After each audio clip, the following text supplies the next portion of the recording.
Assalamualaikum warahmatullahi wabarakatuh. Pada pertemuan kali ini, saya akan membahas mengenai beriman kepada Rasul-Rasul Allah Subhanahu wa Ta'ala, pendidikan agama Islam kelas 11 SMK atau SMA sederajat. Keimanan seseorang itu tidak sah sampai ia mengimani semua nabi dan rasul Allah Subhanahu wa Ta'ala. Selain itu, kita juga harus membenarkan bahwasanya Allah Subhanahu wa Ta'ala telah mengutus para rasul dan nabi untuk membimbing dan mengeluarkan manusia dari kegelapan kepada cahaya kebenaran.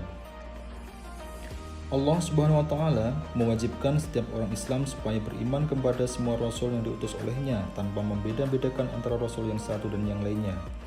Di antara para rasul ada yang diceritakan dalam Al-Quran dan ada pula yang tidak diceritakan. Adapun rasul yang diceritakan dalam Al-Quran berjumlah 25 orang. Pada setiap umat pasti ada rasul sebagai teladan hidup yang harus diikuti ajarannya dan diteladani jejaknya. Iman kepada rasul berarti meyakini bahwa rasul itu benar-benar utusan Allah Subhanahu wa Ta'ala yang ditugaskan untuk membimbing umatnya ke jalan yang benar agar selamat di dunia dan akhirat. Nabi merupakan manusia pilihan yang diberi wahyu oleh Allah untuk dirinya sendiri dan tidak mempunyai kewajiban untuk menyampaikan pada umatnya.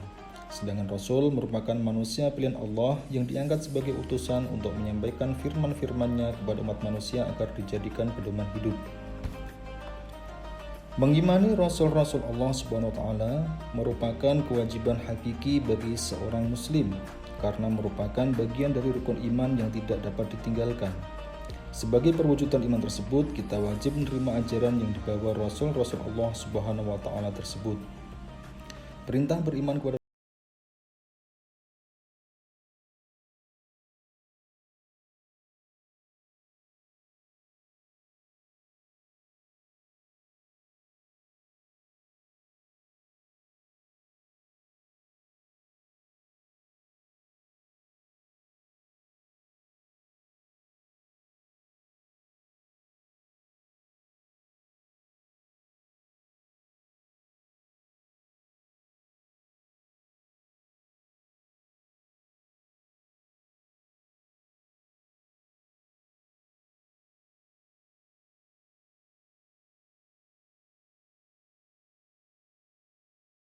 utusan Allah Subhanahu wa Ta'ala memiliki sifat-sifat yang melekat pada dirinya.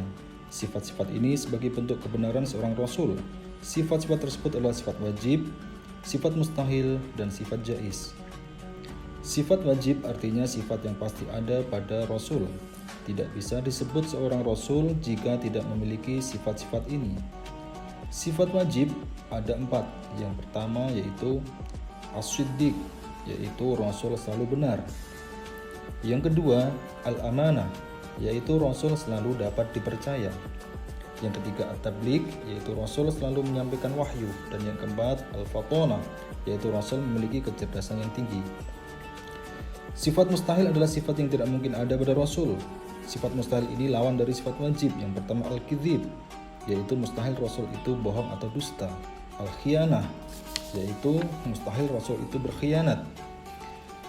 Al-kitman, yaitu mustahil rasul menyembunyikan kebenaran. Dan al-baladah, yaitu mustahil rasul itu bodoh. Sedangkan sifat jaiz bagi rasul adalah sifat kemanusiaan, yaitu al-ardul basyariyah. Artinya rasul memiliki sifat-sifat sebagaimana manusia biasa, seperti rasa lapar, haus, sakit, tidur, sedih, senang, berkeluarga, dan lain sebagainya. Bahkan seorang rasul tetap meninggal sebagaimana makhluk lainnya. Rasul juga memiliki sifat-sifat yang tidak terdapat pada selain Rasul. Yang pertama yaitu ismatur Rasul, yaitu orang yang maksum, terlindung dari dosa dan salah dalam kemampuan pemahaman agama, ketaatan, dan menyampaikan wahyu Allah Subhanahu wa Ta'ala. Oleh karena itu, seorang Rasul selalu siaga dalam menghadapi tantangan dan tugas apapun. Yang kedua yaitu iltizamur Rasul, adalah orang-orang yang selalu komitmen dengan apapun yang mereka ajarkan. Mereka bekerja dan berdakwah sesuai dengan arahan dan perintah Allah Subhanahu wa Ta'ala. Meskipun untuk menjalankan perintah Allah Subhanahu wa Ta'ala harus berhadapan dengan tantangan-tantangan yang berat, baik dari dalam diri sendiri maupun dari para musuhnya. Rasul juga tidak pernah sejengkal pun menghindar atau mundur dari perintah Allah Subhanahu wa Ta'ala. Sebagai seorang Muslim, ada beberapa cara mengimani Rasul-Rasul Allah Subhanahu wa Ta'ala. Yang pertama, tidak boleh membeda-bedakan. Seperti yang kita tahu bahwasanya semua Rasul yang disebutkan di dalam Al-Quran itu kita yakini dan kita akui kebenarannya, dan kita tidak boleh membeda-bedakan kerasulan mereka. La nufarriqu baina ahadim bir rusulih. Kami orang-orang mukmin tidak membeda-bedakan seseorang dari Rasul-Rasulnya. Yang kedua yaitu mengikuti ajaran-ajarannya. Kitab yang dibawa oleh Nabi Muhammad adalah Al-Quran, yang merupakan kitab penyempurna kitab-kitab sebelumnya. Karena itulah Al-Quran ditetapkan sebagai pedoman bagi seluruh umat manusia sampai akhir zaman. Tidak terbatas pada kaum tertentu saja. Cinta kepada Nabi Muhammad berarti mau menaati seluruh ajarannya. Taat kepada Nabi berarti taat kepada Allah Subhanahu wa Ta'ala. May yuti'ir rasula faqad ata' Allah wa man tawalla fama arsalnaka 'alaihim hafidh. Barang siapa mentaati Rasul, maka sesungguhnya dia telah menaati Allah. Dan barang siapa berpaling dari ketaatan itu, maka ketahuilah kami tidak mengutusmu wahai Muhammad untuk menjadi pemelihara mereka. Para Rasul dipilih oleh Allah Subhanahu wa Ta'ala dengan mengemban tugas yang tidak ringan. Di antara tugas-tugas Rasul Allah Subhanahu wa Ta'ala adalah sebagai berikut. Yang pertama, yaitu menyampaikan risalah dari Allah Subhanahu wa Ta'ala. Yang kedua, mengajak kepada tauhid, yaitu mengajak umatnya untuk mengesahkan Allah dan menjauhi perilaku musyrik atau menyekutukan Allah. Yang ketiga, memberi kabar gembira kepada orang mukmin dan memberi peringatan kepada orang kafir. Yang keempat, menunjukkan jalan yang lurus. Yang kelima, membersihkan dan menyucikan jiwa manusia serta mengajarkan kepada mereka kitab dan hikmah. Dan yang keenam yaitu sebagai hujjah bagi manusia. Selanjutnya yaitu hikmah beriman kepada Rasul-Rasul Allah. Pentingnya orang Islam beriman kepada Rasul bukan tanpa alasan. Selain karena diperintahkan oleh Allah, juga ada manfaat dan hikmah yang dapat diambil dari beriman kepada Rasul. Di antara manfaat dan hikmah beriman kepada Rasul sebagai berikut. Yang pertama yaitu makin sempurna imannya. Yang kedua yaitu terdorong untuk menjadikan contoh dalam hidupnya. Yang ketiga, terdorong untuk melakukan perilaku sosial yang baik.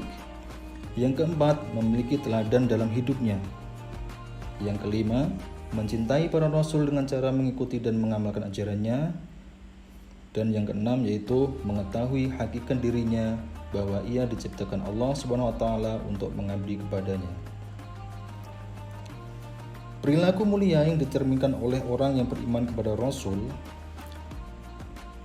bisa dilihat dalam pembahasan berikut ini. Yang pertama yaitu menjunjung tinggi risalah Allah SWT yang disampaikan Rasulnya, melaksanakan seruannya untuk beribadahnya kepada Allah, giat dan rajin bekerja mencari rezeki yang halal sesuai dengan keahliannya, selalu mengingat, memahami dan berperilaku sesuai dengan tuntutan Rasulullah SAW, melakukan usaha-usaha agar kualitas hidupnya meningkat ke derajat yang lebih tinggi, dan yang terakhir yaitu terus berdakwah agar ajaran yang dibawa Rasul tidak sirna. Demikian tadi pembahasan mengenai materi beriman kepada Rasulullah SWT. Saya akhiri, wabillahi taufiq wal hidayah. Assalamualaikum warahmatullahi wabarakatuh.